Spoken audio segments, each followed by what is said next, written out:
रात में 3:30 बजे सोने के बाद हम सुबह उठ गए थे और मैं बहुत खुश थी क्योंकि बिहारी जी, मेरो रमणा और महाराज जी के दर्शन ही सोचे थे जो कि उसी दिन ही हो गए थे। और हमारा होटल जो था वो महाराज जी के बिल्कुल भवन के सामने था और संगत भी की आवाज़ भी हमारे रूम तक आ रही थी। इस बात की बहुत खुशी थी।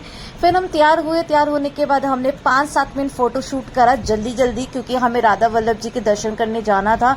तो हमने फटाफट से फोटो वगैरह वीडियो वगैरह बनाने के बाद हम निकल चुके थे अब राधा वल्लभ जी के दर्शन करने के लिए। सुबह था और हमें थोड़े रास्ते भी नहीं पता थे क्योंकि हम दोनों अकेले गए थे। तो इस गाइडर ने स्पेशली सबसे बात करके रास्ता एकदम कंफर्मली करा और मैं एकदम टेंशन फ्री होगी। वैसे भी मैं रास्ते के मामले बहुत बुरी हूँ, तो मैं बिल्कुल टेंशन फ्री होगी कि मेरे साथ कोई ऐसा व्यक्ति आया है जो रास्ते देख सकता है। तो मैंने सोचा कि मैं क्या टाइम पास करूं। मैंने बैठे बैठे अपनी थोड़ी वीडियो बना ली और फाइनली हम उस जगह पर आ गए जहां के दर्शन सुना है बहुत दुर्लभ होते हैं राधा वल्लभ जी के। और हम इस गली में एंटर हुए और जब यहाँ पर आए तो एक अलग ही फीलिंग थी। और यहाँ पे प्लीज कृपया करके चप्पलें ना उतारे, मैं भी बोल दूंगी क्योंकि आगे बहुत लंबा रास्ता है। सिर्फ गेट ही था। प्राचीन मंदिर है जो बिल्कुल साथ में ही है राधा वल्लभ जी के। अंदर आने के बाद ये मॉल कुछ इस तरीके से था जहाँ मैं बिल्कुल नहीं बोलूंगी।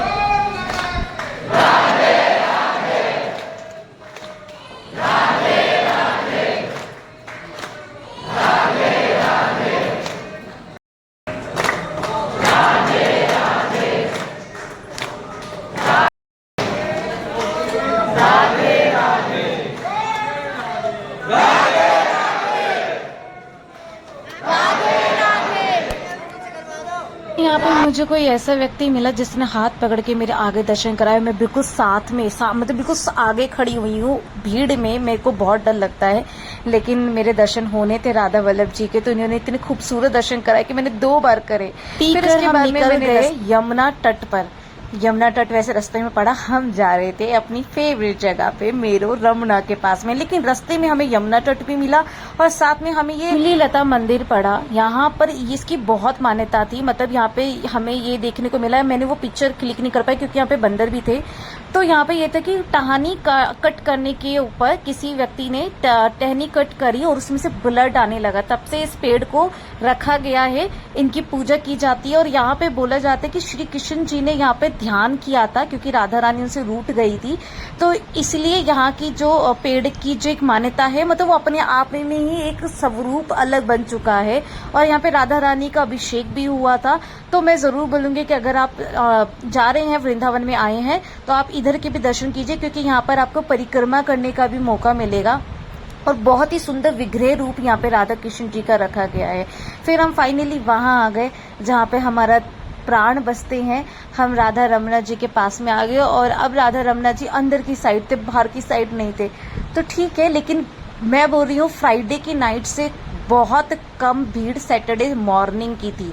मतलब बहुत कम भीड़ थी। मतलब आराम से आप बैठ सकते हो। ये लोग भी दिख रहे हैं, अभी थोड़ी देर बाद सब चले जाएंगे।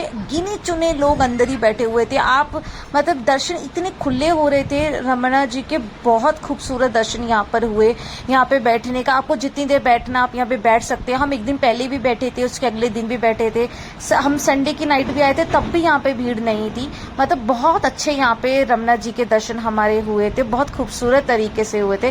तो अगर आप वृंदावन आ रहे हैं तो मैं बार बार कहूंगी यहाँ बैठ के जाइए, यहाँ दर्शन करके मत निकलिए। मैं बार बार आपको यही बोलूंगी। बाहर निकलते ही जो मैंने रील्स में देखे थे वो सारा शो मैंने देखा था फोन नीचे रखकर। अगर फोन चलाती तो ले जाता ना, मेरा भी बड़ा मस्त शो था ये। फिर हम पहुंच गए निधि वन के अंदर। निधि वन में हमने दर्शन करो, यहाँ पर भी कोई भीड़ नहीं थी। मतलब खुले दर्शन थे यहाँ पर। ठाकुर जी मेहरबान थे क्योंकि मुझे भीड़ से डर लगता है। मेरे लिए तो ये ऐसा था जैसे साक्षात ठाकुर जी ने बोला कि बेटा आ, तेरे को मैं दर्शन दूंगा पूरे तरीके से। फिर हम ये प्राचीन मंदिर आ गए थे राधा ब्रज रमन लाल जी के।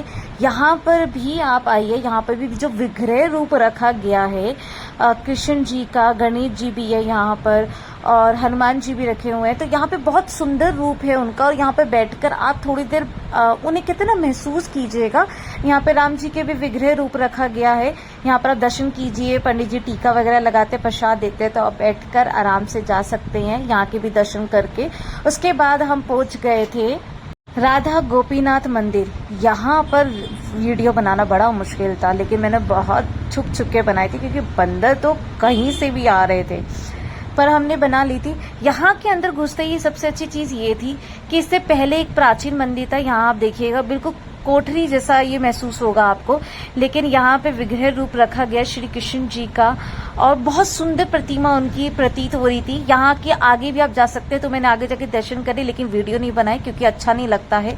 और ये जो मेरे माथे पर रज लगी हुई है, ये हम तट स्थल पे गए थे जहाँ पर कोई इलेक्ट्रिसिटी नहीं थी, जहाँ पर आज भी लोग वैसे ही रह रहे हैं जैसे श्री कृष्ण जी प्रकट हुए थे धरती पर, वैसे ही वो वहाँ पर रह रहे हैं। वहाँ पे कोई कैमरा, कोई घड़ी, कुछ भी अलाउड नहीं था, तो वहाँ पे हमने कुछ बनाया भी नहीं। और हम उसके बाद में निकल गए थे अपने होटल की ओर क्योंकि हमें चेकआउट करना था और ऑलमोस्ट 11:30 हो गए थे। हम सुबह के निकले हुए थे।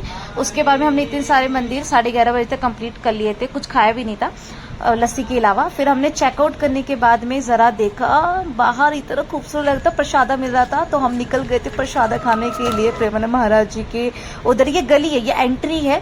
अगर आपको महाराज जी से मिलना है तो आप ये गली की एंट्री कीजिए। होटल मेरे बिल्कुल साथ वाला है, राइट के। और यहाँ पर आपको सारी चीज़ें मिलेगी, जैसे ये देखो माला में है, तुलसी की माला होगी, प्रेमानंद महाराज जी की फोटो होगी। अगर किसी को खरीदनी है तो वो यहाँ से शॉपिंग कर सकता है। और यहाँ पे बहुत सुंदर सुंदर चंदन परफ्यूम के रखे हुए थे, बहुत, मैं तो लेके भी आई हूँ। बहुत प्यारे यहाँ पर शॉपिंग कर, अगर आपको करनी है अपने घर के लिए, पूजा के लिए कुछ सामान लेना है, यहाँ पे सारा सामान मिलेगा आपको। फिर हम आगे आ गए, फिर हमें पता चला कि महाराज जी अंदर है, तो हम बाहर से माथा टेक सकते हैं। गेट वगैरह बंद था लेकिन हम जा सकते थे, और मैंने छुपाया इसलिए क्योंकि बंदर देखो सामने आ गया था, तो मैंने चुन्नी से छुपा लिया। फिर हम आगे गए, हम उनके कहते हैं ये केली कुंज के जस्ट बाहर थे। सब लोग अब आप देखेंगे यहाँ पे माथा टेक रहे क्योंकि महाराज जी अंदर, महाराज जी अब आराम कर रहे होंगे। सुबह 3 से 6 यहाँ पे कीर्तन होता है, 9 बजे से फिर यहाँ पर सवाल जवाब होता है।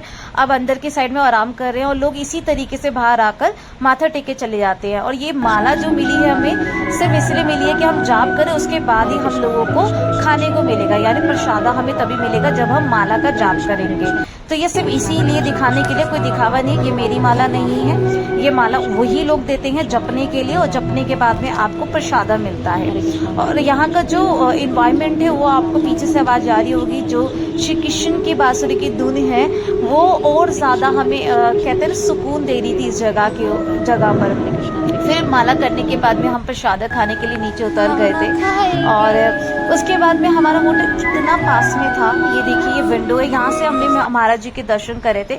लेकिन अभी मुझे बहुत दिख रही थी कि पास में, लेकिन रात में से लग रहा कि बहुत दूर है। फिर हम निकल गए थे, वो मैं आपको बताऊंगी यहाँ से निकलने के बाद, आई मीन दूसरे व्लॉग के अंदर, क्योंकि व्लॉग बहुत बड़ा होने वाला है। हम 3 से 4 जगह हमने लोकेशन चेंज करी थी, तो मैं आपको नेक्स्ट व्लॉग में बताऊंगी कि हम कहाँ जा रहे हैं।